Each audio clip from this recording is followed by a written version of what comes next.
দোস্ত আমরা বের হয়ে গেলাম রাস্তায়। এখন আমরা আসসালামু আলাইকুম, welcome to my channel Taiba channel বা তাইবা পেজ চ্যানেল। তো আরেকটি নিউ ব্লগ নিয়ে আজকে আসলাম। এখানে আমরা শাক বসে দিচ্ছি, এটাকে বলে বত্তর শাক। ঠিক আছে, এটা কোনো বাগার দেওয়া হবে না, জাস্ট সিদ্ধ সব কিছু আগে দিয়ে দিছি। আর এই যে এই ডালগুটিটা দিয়ে এই যে এরকম করে বাইরে নিই আমরা এই শাকটাকে। ঠিক আছে, অলরেডি আমার এখানে শাক হয়ে গেছে, এখানে রেডি শাক একদম রেডি হয়ে গেছে এখানে। আর এখানে আমি বসাই দিতেছি মশলা কষাচ্ছি। এখানে আজকে মোলা রান্না করবো রুই মাছ দিয়ে। তো প্রেসার কুকারে দিয়ে দিব মোলাটা, 3 সিটিতে মোলা সিদ্ধ হয়ে যাবে, কারণ মোলা এগুলি সিদ্ধ হতে লাউ সিদ্ধ তো অনেক সময় লাগে। তো এখানে দিয়ে দিচ্ছি আমি মোলাটা কষানোর জন্য। আর একটা স্পেশাল খাবার রান্না করবো, সেটা আলু ফ্রাই করবো আজকে সবার জন্য। এটা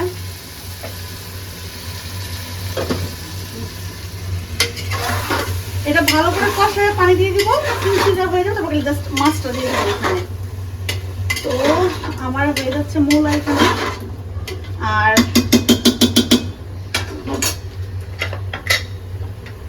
কষাক, তারপর পানি দিয়ে দেবো এখানে। আর বসাই দিলাম আমি রাইস কুকার এখানে ভাত অলরেডি হয়ে যাচ্ছে এখানে আমার। হ্যাঁ, একদম ইজি হয় আমার জন্য। আর এখানে স্পেশাল একটা খাবার রান্না করবো আজকে, ওইদিন করছিলাম, খুবই মজা হয়েছিল। এটা হলো আলু ফ্রাই করব, সব মশলা দিয়ে স্পাইসি করে একদম শুকনো মরিচ দিয়ে আলু ফ্রাইটা করব। এভরিওয়ান, আমার আলু ফ্রাইয়ের জন্য মোটামুটি মশলা আমার রেডি হয়ে গেছে।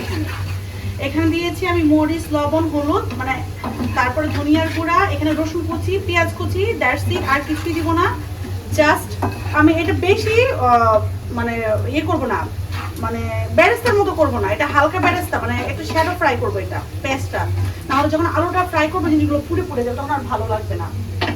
তো আলুটা আমি কেটে নিয়েছি যে গুল করে, আমি সবগুলো আলু এখানে দিয়ে দিব।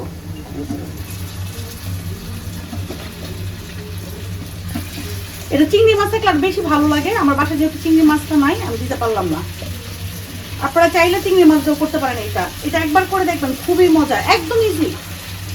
জাস্ট লবণ যাবে, হলুদ যাবে, পেঁয়াজ কুচি যাবে, রসুন কুচি যাবে, ধনিয়া যাবে, আর হলো মরিচের গুঁড়া একটু দিবেন।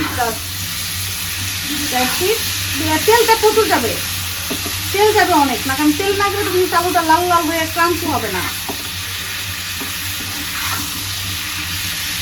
তো এখানে এটা আমি একটু মিক্স করে দিচ্ছি এখানে।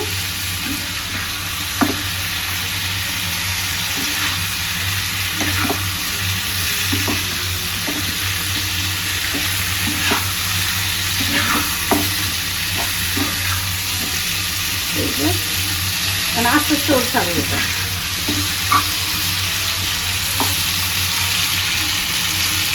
অনেক মজা হবে। আর এইখানে আমার এটা হয়ে গেছে অলরেডি তরকারিটা। এই যে তরকারিটা একদম রেডি এখানে আমার। দেখি মোলাটা সিদ্ধ হয়েছে কিনা। হ্যাঁ, একদম গলে গেছে মোলা, এই যে একদম গলে গেছে মোলা।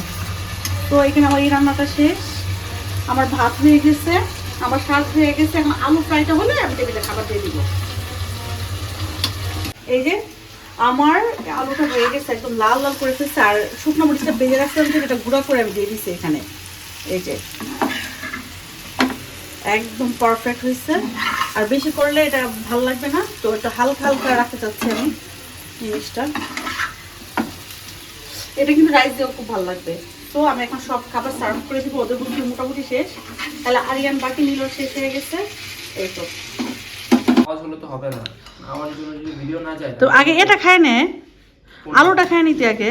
আলুটা লাস্টে খাবো, আলুটা মজা হয়েছে এই জন্য তো আগে খাবি, এই জন্য আরাম করে খাবো আলুটা। আমাদের বাসায় সব কিছু উল্টা পাল্টা চলে। তো খাবার সার্ভ করে দিছি আমি, নিলয় খাবে। আগে মোলা তরকারি নিচ্ছে, মোলা তরকারিটা অনেক মজা হয়েছে। হ্যাঁ নিলয়,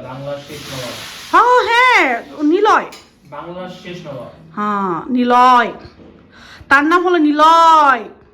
ঠিক আছে, হ্যাঁ নিলয়।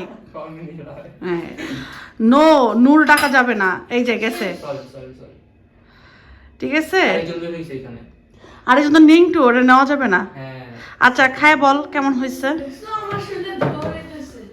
তাই নাকি? আমার খাবার থেকে দুলো বেরিয়েছে।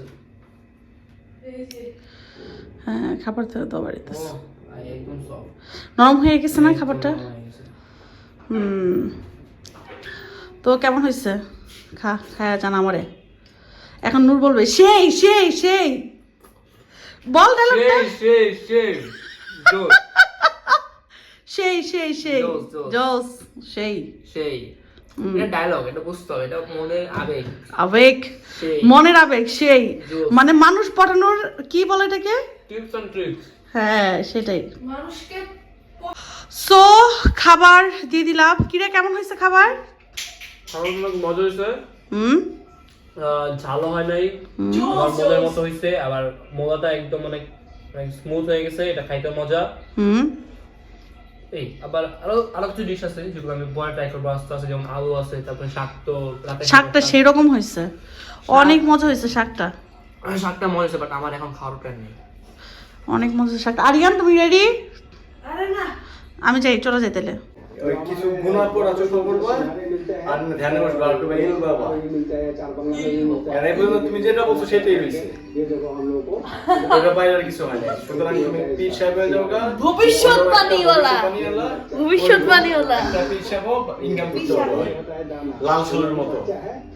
দরকার দেশে একটা মাটির মধ্যে টুকটা করে দিই লাল সোলের মতো, এত লাল পতাকা লাগাই দেই, এরপরে স্বপ্নে তুমি পাইছো এটা, এরপর শুরু করে দাও। শুনো, এটা ভবিষ্যৎবাণী কিছু রিয়েলিটি, এটা হলো কমন সেন্স। আমি কমন সেন্স থেকে কথাটা বলছি যে তুমি এখন ভর্তি করতে যাও না, বিকাল হয়ে গেছে গা, তুমি কালকে সকাল আওয়ারে যাও, মানে ফার্স্ট আওয়ারে যাও, বাচ্চাটাকে ভর্তি করো। এটা তো মানুষের কমন সেন্সের একটা কথা। 4টার সময় ব্যাংক আওয়ার। আর আমি আরিয়ানকে আগে বলছি তোমার বাবা আসছে ভর্তি করতে পারে নাই তোমারে। আরে পাঁচ আরিয়ান বলছি ওই গেস্ট তো ভর্তি করে তো দোস্ত আমরা বের হয়ে গেলাম রাস্তায়। এখন আমরা খাচ্ছি কি ফুচকা। ফুচকা খাওয়াচ্ছে কে? মিশু। আর আমার পাশে আছে কে? মুক্তা। তো দোস্ত পুরো ভিডিওতে আমাদের সঙ্গে থাকবেন। আমরা এই ঠান্ডার মধ্যে বের হয়ে কি কি করলাম, আমরা প্যাকেট হয়ে বের হয়েছি। দোস্ত আপনি আসবেন? হ্যাঁ আসেন, আরে আসেন, আরে আসেন, আরে আসেন, আরে ইউটিউবে যাইবো এটা। তো দোস্ত আমাদের সাথে আছে ভাইয়া, খুব মজার ফুচকা খাওয়াইলো। ভাইয়া বসে কোথায়? 12 নম্বরে না? তো দোস্ত সবাই চিনে রাখেন ভাইয়াকে। আল্লাহ হাফেজ।